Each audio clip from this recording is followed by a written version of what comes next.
When you are dealing with darkness, there are two principal things you will find. Number one is that darkness is separated into ranks. Not every demonic being or not every demonic operation is at the same energy level. There are darknesses that operate only at the frequency and the jurisdiction of individuals. They don't have the clearance to operate beyond individuals. The Bible speaking in Matthew 12:43 and 44, it says when an evil spirit is gone out of a man, it goes about in dry places looking for where it will inhabit. He said if he doesn't find any, he didn't say he goes and enters a territory. He doesn't have that jurisdiction. There are spirits that control territories, but there are spirits that their jurisdiction is only in men. So if they can't find men, they are stranded. All they will be left with is dry places of torment. So what they will do is that they will have to return to that man. Because of necessity, they must be in a location. And so as they return to that man, he said if that man is clean but not filled, he said that spirit will bring 7 other wicked demons. What do you mean by clean? He has encountered Jesus. He has received Christ. He is born again, but he has not been fortified with knowledge. You know what Jesus said? He said that spirit will come with 7 more wicked demons. And what he will do to that man will be worse than the state he was before he ever met Jesus. How can a man encounter Jesus? Demons are cast out of him. He receives life and you say his state becomes worse because darkness has the power to jeopardize your existence. And then there are darkness or demons, devils, princes that rule over territories. So what they do is that they come to exert dominion over a territory. They are not interested in men. You know why? They are not disembodied. They have bodies. These ones are not demons. They are fallen angels. So they don't need to possess a man to have a body to function.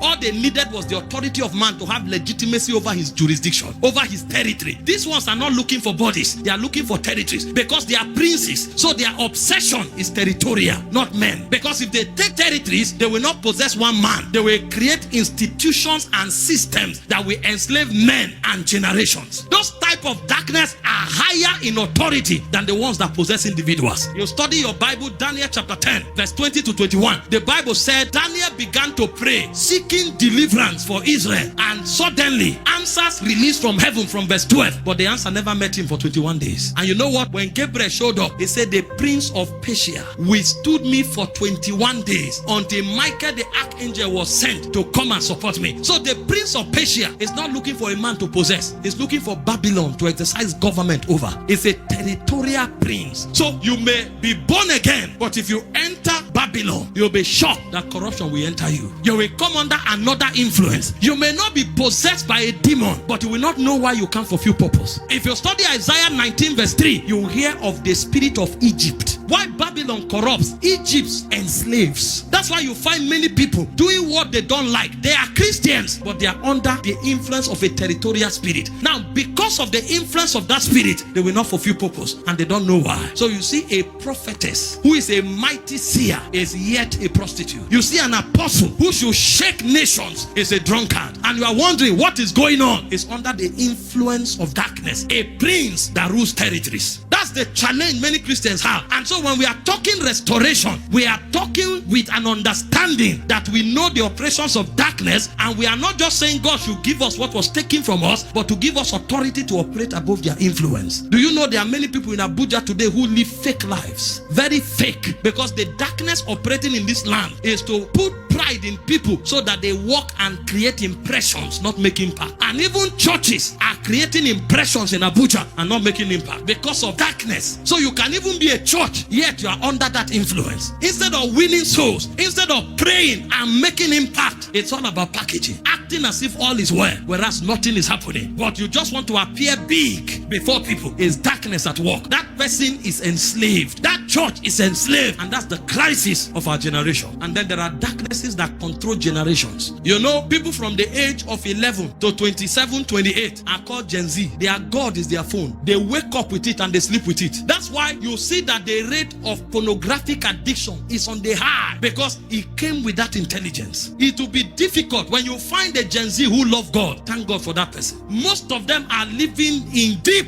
secret sin, deep, from masturbation to perversion to immorality, because the devil has put their grave in their hands. So the grave is no longer dug, it's handled. The phone of many people is now their grave, because there are princes that are interested in a generation. And before Gen Z matured, there's already Gen Alpha who are already ahead of their phones. They are looking for what they can talk to. The phone is too slow for them. So a boy of 1 year, 4 months can open an Android phone and search anything he's looking for. He doesn't even know how to talk yet, but he has a superior intelligence to the current operation. That is why the growth of AI is rapid, because they need computers they can talk to. They need animated and augmented reality to work in. So nowadays they create goggles that you wear that takes you into a virtual world so that you participate. It's not enough to look, you want to participate. That's the realm they are working. You think those intelligences were not affected and interrupted by spirits, because they are spirits that are interrupted by spirits, because they are spirits that are interested in generations. That's the level of their authority. So why some affect individuals, others affect territories, others affect generations. So when we are talking restoration, we don't just need restoration for men, we need restoration for generations.